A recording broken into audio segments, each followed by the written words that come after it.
Welcome to CityWise. I'm your host, Tiana Stevens. CityWise is produced by the City of Rochester to shine a spotlight on city living at its best. Well, a group of local authors are banding together to highlight the power and importance of the written word by sharing their knowledge and experience with the community at Rochester's first Black Authors Expo. And authors Corey Tanksley and Bonke Awupetu McCullough are here to tell us more. Thanks for joining us today. Thanks for having us. So how did this idea of this Authors Expo, how was it born? I don't know, I was going around Facebook one day and just seeing a lot of other African American authors and seeing the success that they were having. Mm-hmm. They would post stuff about either book signings or promoting their books and how they had like an audience already. Sure. And so I just got to thinking, and I said, well, I'm actually doing a book fair in Harlem in July. So I just got to thinking, well, why can't we have one here? Mm-hmm. So I reached out to about 10 authors initially, and everybody was like, oh, that's a great idea, let's do it. Uh-huh. And we got together in January, I believe, mm-hmm. and we started just powwowing and, really kind of putting the details together and seeing what we had to do in order to pull this off. And we said, wow, we can do this. Mm-hmm. And we, a week away now, we're about to do it. The strength of a collective. That's what we call ourselves, the collective. Right. We're going to do this, and we want to make this an annual event. Mm-hmm. And Bonke, you brought your book with you. Yes. Today, tell us about yourself and your book. So my novel is called Always Want More, and it's dedicated and set in Rochester, New York. I'm from Rochester. I'm a product of the Rochester City School District. Education is my passion. I believe that it's one of the most sacred experiences that people should have. And with that being said, we have to do everything that we can to ensure that our students have that safety, that their classrooms are really sanctuaries. Mm-hmm. So I wrote a novel that I thought my students would actually want to read. It's set in Rochester, like I said. It's about a first-year teacher.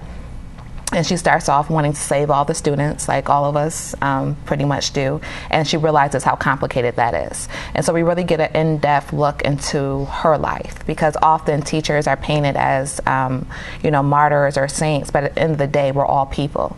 And sharing that story, I thought, would inspire other people. No matter what your walk in life is, we all have power. Mm-hmm. And I think sometimes with what's going on in the city or even on a national level, people start to feel powerless. Mm-hmm. But with this story, Always Want More, I wanted to instill that message that we all have a voice, and in our day-to-day walks we can all be a part of the solution. Mm-hmm. And how did you get involved with the Authors Expo?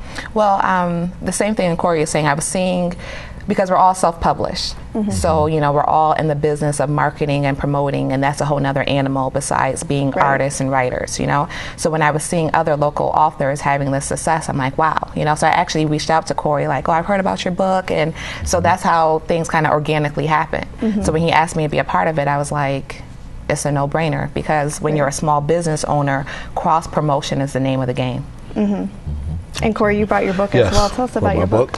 It's called B-Boy the Man. The book is set in 1989. It's basically a love story with hip-hop. Old school hip-hop is the backdrop of it. Mm-hmm. And it's a story of connections and how important relationships are. Basically, sometimes the right person can come along in your life at the wrong time. And when that happens, the ripple effects kind of can go on and go on and go on. And that's the story of this book. And it's really about growth. As you can see, the baby shoes on the book cover, obviously it's symbolic. And it's freshmen. This is the first of 4 books. So the next book cover will be a different pair of shoes as the 3 main characters kind of grow and, and experience life after they meet initially. How has writing been an important part of your life? I've always loved to write. I've always been fascinated by words. So I used to actually rap, and I was very close to getting signed a couple of times by major labels. And once that music genre kind of changed as to what it is now, the love that I had for that it kind of transformed as well. So my business partner, he let me know. He was like, listen, although you might not want to do that, you still can write. And he said, I said, well, what do you mean? He said, well, you can write a book. And I said, I can't write a book. I don't, I know how to write songs and stuff like that, but I can't write a book. He said, no, trust me, you can write a book. And after that, I went back to school, and I started writing. And it's such a relief, and it's fun. Writing is the hardest, easiest thing for me. It is, because it's natural. I know how to write, but when you do a book, it's a different type of writing. Sure. It's much more involved, and you have to really involve yourself in every aspect of your creative being, to bring this to life.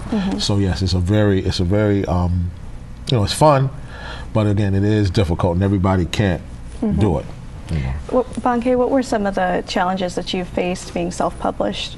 Getting to the point where I was comfortable being self-published, because I didn't want to do my own marketing. I didn't want to have to do the business aspect of it at all.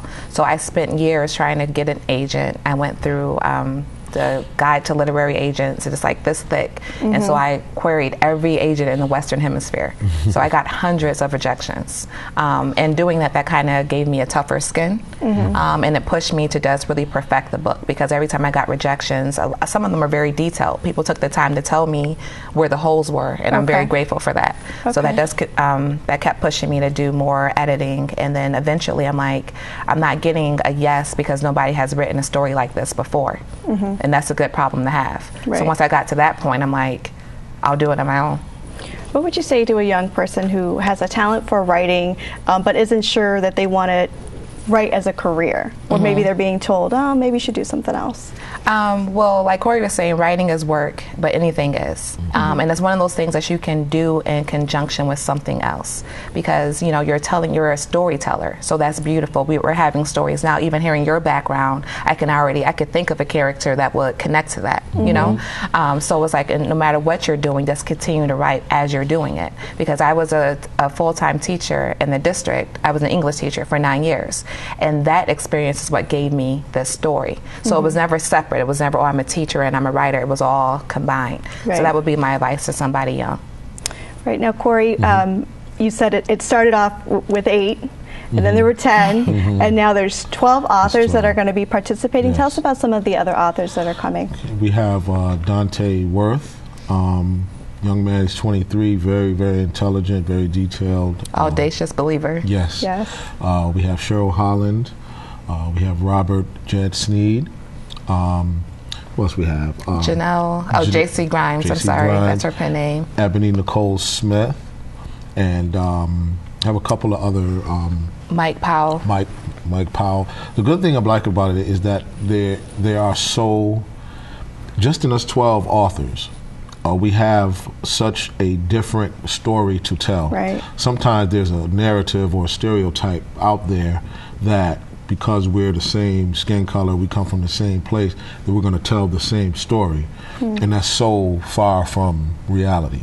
So it's good to have 12 different people with different genres, different perspectives, and you can experience that difference, and you can see that we're not one blob or one, and that's the strength of our collective. The diversity that's within it, because we all have different skill sets, we all have different professional backgrounds, but we've all tapped into that to hustle to make this as successful as it's going to be.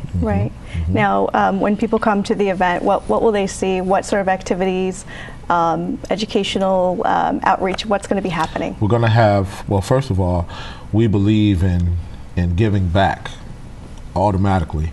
We're going to have a contest.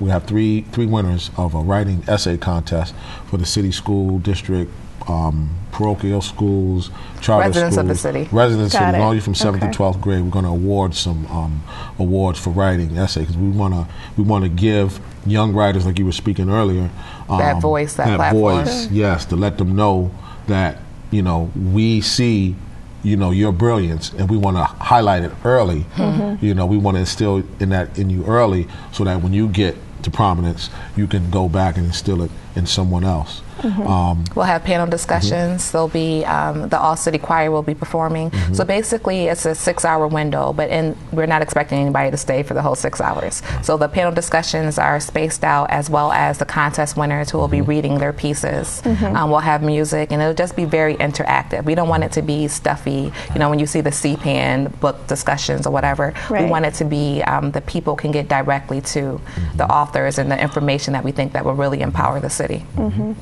What do you think, or are you asking kids to come? Is it open to all ages, and do people need to pre-register for this event? All ages, all colors, all religions. We don't care if you're pink with polka dotted stripes. We Any want lovers of literature. Come. We want you to come. And it's a free event. And it's absolutely free. Even if you just want to come and just pick our brains, that's fine. We have no issue with that. You know, if you want to come and buy, you know, 2-3 books. We would prefer that, of course. Right. Love that. But, you know, just come. We want people to come and to see that we as black authors have so much to offer. You know, that maybe someone who doesn't normally buy African American literature, you know, this is their opportunity to come and not only buy something, but meet the people who actually took the time to write it. And get behind these stories. Because, you know, again, most of our literature is set in Rochester. It's very specific. And the black experience in Rochester is a unique one. So you can get directly to that. You don't have to just watch the news. You can come and actually engage with people. And whatever your perspective is, we're open to hear that as well. It's about true discourse. So you guys have been, all of the authors, hard at work promoting the event. Yes. What's the reaction been from the public so far that hear of this event? It's been overwhelmingly warm. You know, when you do something and it's your day-to-day life, you don't, for the most part, think of it as a big deal, you know, but to have the community really just wrap their arms around us, like celebrate us, encourage us, like even when you go, I go door to door sometimes selling books, you know, and even if people don't buy, I'm proud of you, like you wrote a book, congratulations, you know, and so that's been the reaction, and even the media outlets having us on and people just being so open. So we have no doubt in our minds that this is the first of many. What has your proudest experience been as an author? Well, this just happened yesterday, and it's completely cheesy, but so I started working at 14 at the Arnett Public Library. I was a page, you know, you get to put the books away, and then when you become big time, you can check them in and out. So anyway, so I went there yesterday to meet with somebody, and they were doing a tutoring program, and then one of the librarians came up to me, and she's like, "We have your book here," and to see it like in their system with the Arnett sticker. Wow. Yeah. Now, did you ask the library to purchase your book, or no, is I this didn't. something? This is actually, I'm a member of Black Building Leadership and Community Knowledge, and one of the things we try to do is to just instill pride in people and promote different Black-owned businesses and things like that. Be a part of the solution, always be a light. So one of the members, he submitted the book for me. And again, that's how Rochester is. What you put in, people will give back to you. Right. And Corey, how has your life changed after becoming published?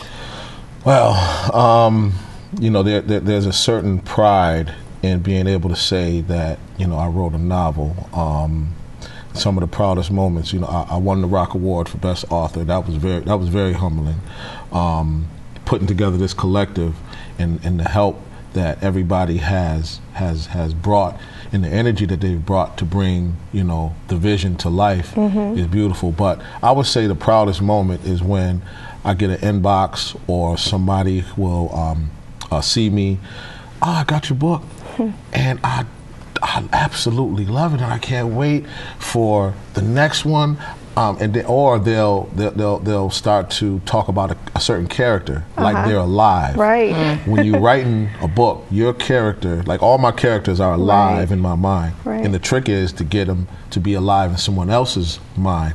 And people will come to me and they'll say, "Oh, this so-and-so, and this and that and that and this, and I can't wait, and I was mad at her, but I love him," and stuff. That really warms me. That's why I know, okay, the 3 years I took to write the book, it's all mattered. worth it. Right. How's your experience as a Black author different from any other author? Well, I guess I can't speak from any other perspective, only my perspective. Like, I know I get a lot where some people don't even believe that there are Black men out there that can actually write a novel. And it's sad that that's the reality. You know, there are a small segment of people that really believe that, and I'm so proud, you know, that God gave me the ability to do what I do, to write, so that I can shatter any of those myths that are out there.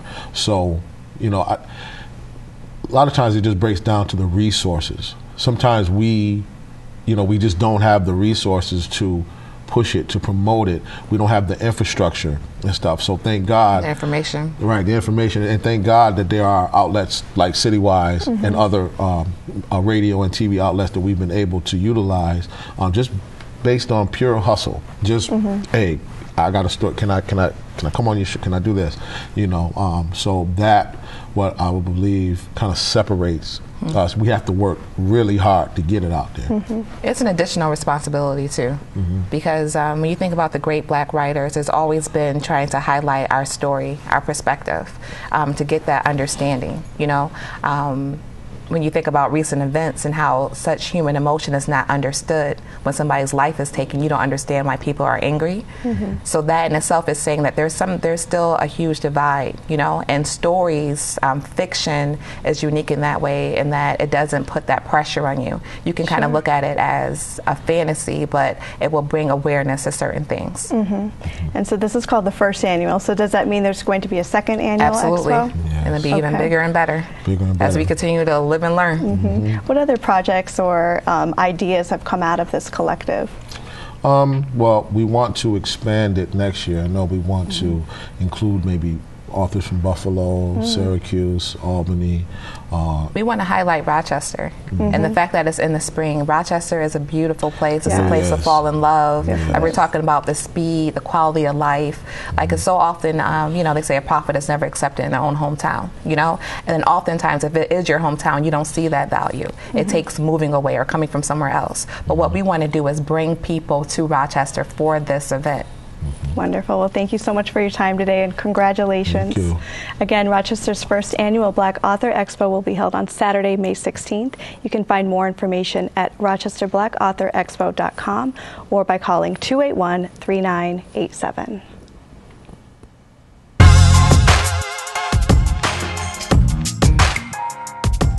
Well, it's been used for art exhibits, movie screenings, concerts, and expos, and luncheons, just to name a few. The Frederick Douglass Resource Center is located directly across from the Susan B. Anthony House. It's a community gathering place and much more, and it was recently recognized as a pioneer organization in Rochester. Here's our In Your City report.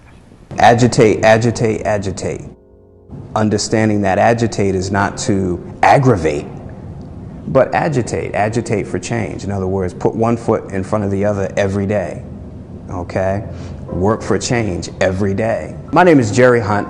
I am the director here at the Frederick Douglass Resource Center. The Frederick Douglass Resource Center, we like to think, is Rochester's premier venue for the articulation of African and African American heritage and culture. We've been at this since 2005 myself.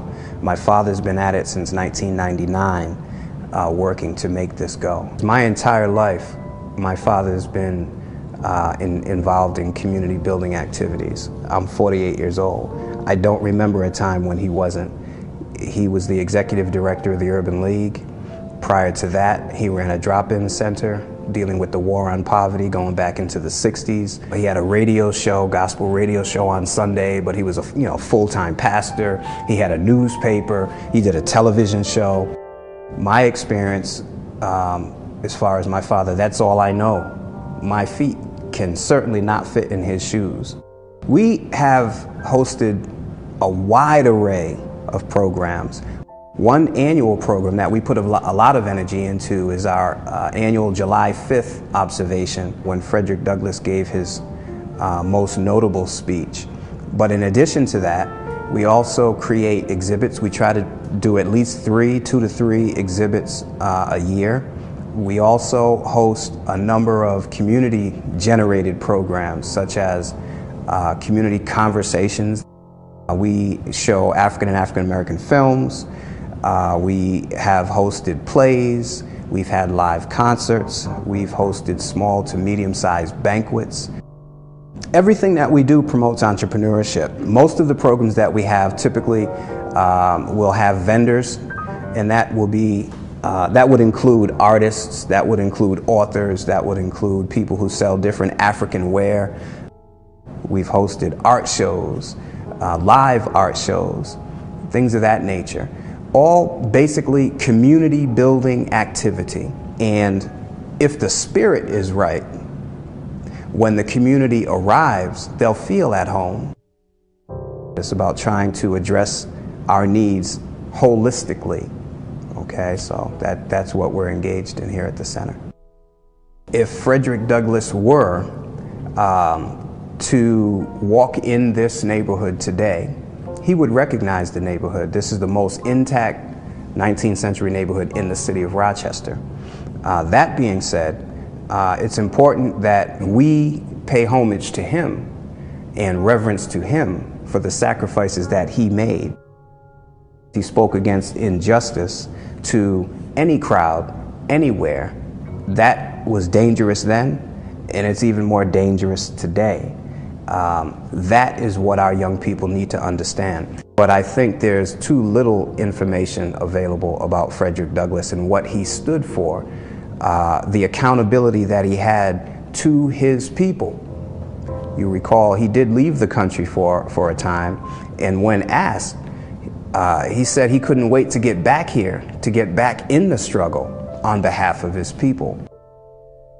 That is a mindset that we do not teach our young people today, accountability to community. And that's what the Frederick Douglass Resource Center is all about. Not only in terms of Frederick Douglass, but in terms of all those whose shoulders he stood on, okay? And we stand on shoulders as well. So we therefore must take on an accountability to community as well, and thereby the entire society benefits. But I believe, and I'm passionate about it, it's up to us, it's up to the black community to teach our heritage to our own babies. I think if there was a much better understanding of who we are as strong African people, the originators of all that is Western civilization to begin with, I think we'd see a big difference in our communities. We'd see a big difference in our young people in terms of how broad their horizons are. And when you survey black and brown communities, we're not building institutions. We're going after the next promotion. You know, and that's a problem, because what will our young people have, what will our future have to stand on, you know, when they're 21, 30, 40. And there are so many social and economic factors that do not bode well for the black and brown community in this city. It's really no time to be celebrating very much. There's a lot of work to do and very few field hands willing to sacrifice and put that work in. So when I walk out these doors, I'm looking to see my people doing well. You know, I'm looking to see little black boys and little black girls doing well. You know, looking down the road, is there something that's being put in place for them to inherit? So we need to breathe or assist, do our part in breathing life back into not only our people, but everyone in the city, so we can go about trying to turn this boat around. You can't see situations where you might be able to affect something positively and keep walking. I am coming to learn that we cannot solve all problems at the same time, but we can certainly focus on what we do and be the best at it, the best as possible. And it's really up to the community to continue to put our best effort forward and take another step every day, and just keep moving. If you're not moving, change is not going to happen. Growth is not going to happen. I think it's going to happen when, as the ancestors have deemed it to happen. It basically says we are one, our cause is one, and we must work together if we are to succeed. And that was Frederick Douglass. And the Frederick Douglass Resource Center is located at 36 King Street. If you'd like more information, call 497-6139 or visit their website, fdrc-rochester.com. Thanks for joining us on this edition of CityWise. I'm Tiana Stevens, and we'll see you next week.